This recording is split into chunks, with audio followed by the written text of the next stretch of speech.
What's up, guys? Carl Carell back here with another Music Gear Monday. This Music Gear Monday, short and sweet, is my birthday. Today, right now. Let me show you one of the cool things I got for my birthday real quick. See this thing right here? Hand pan or pan drum. You could even hear it.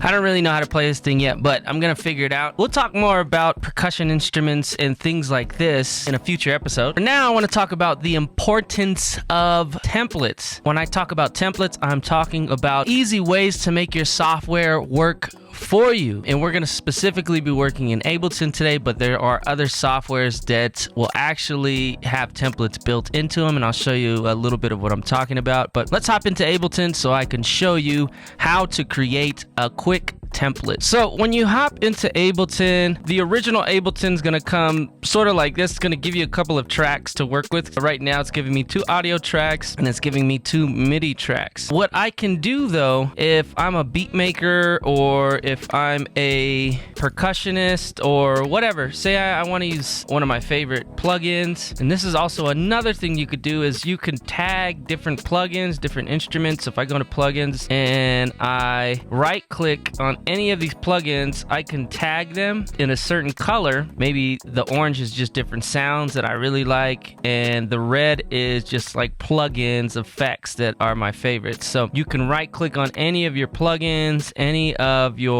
go-to sound effects inside of your sound packs or anything like that. They'll show up in your favorites. That way when you open Ableton up, you know exactly where to go to grab things. Anybody knows that that can slow your workflow down when you're searching through files and things like that, and that is the reason why we are creating a template. So you have your MIDI tracks, you have your audio tracks. I'm gonna go into my favorites and I'm gonna drag Arcade onto a MIDI track. My Wi-Fi is off, so it's not gonna show up, but that's okay. We don't need it right now. Arcade is gonna be my first track, and if you're not familiar with Arcade, I did a video on it. I'll link it below. Let's say I use a lot of auto-tune or something, so I'll put that on my 4th track. Again, not connected to the internet, so it's not gonna pop up. I don't have my iLock connected. It's all good, don't worry. I'm gonna call this track Vocal, and then we are going to drag this Jupiter 8. All right, so we'll say that that synth is like my favorite synth, which is one of my favorite, but we'll put that on track 2. Let's just get rid of this other audio track. Obviously, you can add more or less, so I can sit in here and I can add tracks. Oh, you know what a good track would be? Let's go grab a drum rack. So this will be my drum rack for whenever I want to load in samples or anything like that. So now I have Arcade, the Jupiter synth, I have a vocal, and then I have my